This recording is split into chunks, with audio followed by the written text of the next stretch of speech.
Hi everyone, this is Ellen Watson, Educational Developer with the Center for Teaching and Learning, and today I'm going to talk about writing an analytic rubric. In an analytic rubric, you'll see a list of criteria, and you'll also see a list of the leveling of your criteria, and then you'll see descriptions of each criteria. Today I'm going to be writing a rubric based on a reflection that I have students doing in a course about educational technology that I teach in Edmonton. And we're going to talk a bit about how I might grade this reflection using an analytic rubric. Now, typically what you'll see in an analytic rubric is criteria are written for your assignment. This might include criteria like content, argument, grammar, if that's what you're grading. If you were grading a performance, you might grade vocal projection. But whatever goes in those criteria boxes really should come back to the assessment description as well as the learning outcomes that you are going to assess. Now, as of late, when I'm writing a new rubric, what I have started grading is instead of criteria, I actually put my outcomes / criteria right in here. So I have two learning outcomes that this reflection is based on, and I'm going to take those outcomes and paste those right into my criteria here. I like this method because it forces students to look at what they're supposed to be able to do by the end of the semester, and I can clearly show how my assignment connects to my learning outcomes, increasing that course alignment that we talk about so much. The other thing I like to include on assignments, and perhaps this is just me, but I like to make sure that students actually read the assignment and what's expected of them. So I do want them to meet the requirements of any assignment that I include. Not everyone will include this. I like to, just because it's an area that I think is important. But because I'm not going to make this criterion weighted as much as my outcomes above, I am going to move it down, and I'm actually going to give this a whole new grading space. The reason that I separated this from my two outcomes is because the course outcomes are what students are actually meant to complete. So I'm expecting students to achieve these outcomes by the end of the course.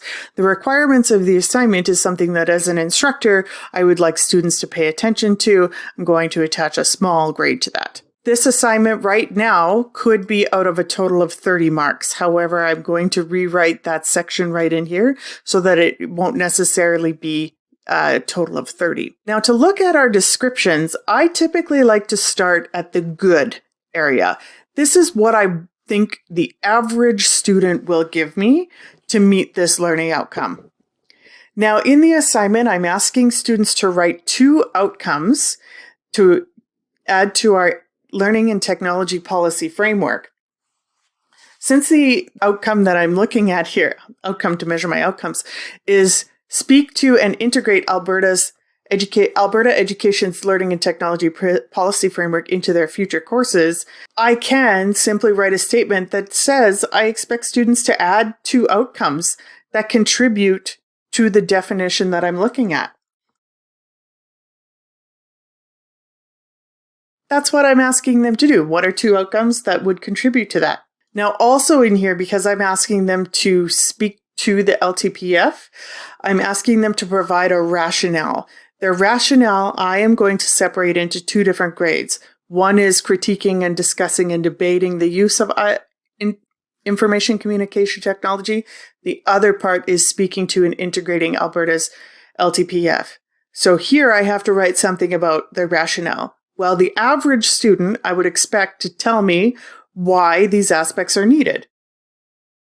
You'll also note, if you read my assignment here, that I do ask them to use literature and course material and discussions to explain their inclusion here. I like to add this into my analytic rubric because a good student, in my opinion, would use that.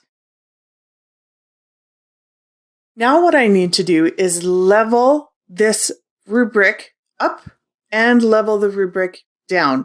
So I have to match what I expected a good student to do and what would an excellent student do to go further, And what would a student do that might meet the mark but not quite? And the student who's just starting to get it and the student who's really struggling on this. There is a tool that I like to use. That tool is called the Aac Rubric Wordsmith. This is available online, and it provides instructors vocabulary to help them level up and level down these rubrics. In my description, I ask students to provide one or two outcomes that contribute to the definition. So I'm asking them for some meaningful information. If meaningful is my level of proficient or good, to level that up, I might say students provide one or two insightful outcomes that contribute to the definition. Let's play off this word, and I'm going to think a little bit further about that. It's not that I want students to just provide outcomes that contribute to the definition, but I want them, if an excellent student will not only contribute to that definition, but take it further. One way to phrase that is, student has provided one or two outcomes that enhance the definition. An excellent student is not only going to contribute to the definition, but they're going to enhance. The other next statement I have is rationale speaks to why these aspects are needed. Well, I want students to not only tell me why they're needed, but I also want them to connect for me if it's an excellent submission. So I do want them to meet that good quality there, but I want my excellent students to go a little bit further and contribute, show me how they're connected and how they contribute. I want students to use literature and course materials, but not only use them, but use them to effectively argue their point. Note that when I say effectively argue, this is a subjective term, and students will need some coaching on what an effective argument is, especially if you've never discussed this. So now let's talk about what a student might do in a satisfactory category. In a satisfactory category, I'm still going to ask that they should still provide some outcomes, but these outcomes may not necessarily contribute. They might not further the definition. They might be also connected to what's out there. So I could say that the student has provided one or two outcomes that connect to the definition. I can see why they're there and I can see that they're connected, but it doesn't necessarily contribute to taking that definition further. Again, I would expect a satisfactory student to also at least provide me the rationale, but it's probably not going to be as thorough as a student who provides me a good assignment. So the rationale provides some ideas on why the proposed outcomes are needed. I would also expect the satisfactory student to try to use some of the citation, but they might be inappropriately used. So they use support inappropriately or ineffectively to explain the inclusion. You can see the pattern here, so I actually paste into the next one, and then I look at my level here. So student, a poor or a minimal, I would probably expect students to provide me only one outcome that might be connected to the definition of a digitally confident teacher, but the reader is left with some questions. I can see that it's connected, but not quite clearly. The rationale provides some ideas about why these proposed outcomes are needed, but the reader needs more connections. So I'm having trouble seeing what the student is saying or how they might be connected. And here I would say the rationale uses support inappropriately or ineffectively. I would actually change that to the rationale likely does not use support or incorrectly uses support to explain the inclusion of these proposed outcomes. For a fail, any of these statements would not be met. So in my case, I would say student outcomes are not provided or are not connected to the definition of a digitally confident teacher. A rationale is not provided. Note that I can grade all along here. So students might actually meet some statements in the first category, and some statements in the second category. This is why I have the grading ranges at the top. This student would likely receive somewhere between an 8 or a 9, depending on which of these was worth more. So now that we've talked a bit about the leveling here, I do want to point out how I came to those numbers at the top, and you'll see that they are ranges. I like to have ranges because sometimes a student, meets the mark, but not quite at the level it should be, so that that discretion is still there. And it also avoids giving half marks if they cross different sections. That being said, you will notice that the top 3 categories in my rubric are actually 6 through 10.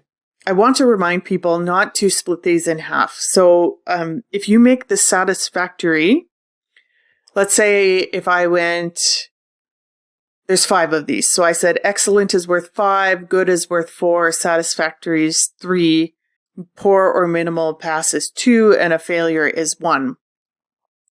What that would mean is that a poor or minimal pass at 2 is 2 out of 5, which actually is not a pass. So that's problematic.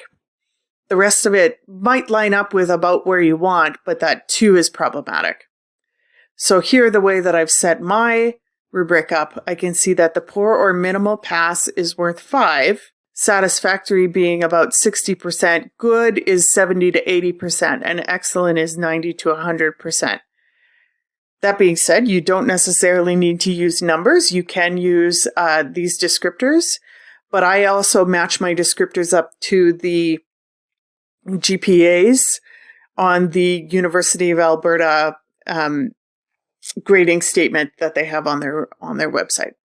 Now, I wanted to talk a bit about meeting the requirements of the assignment. In order to do that, I'm going to make this a little bit smaller, just so that we can see that requirements. I do need to level it, similar to what I have up here, but because I want it to be worth quite a bit less, I might not use all of these categories.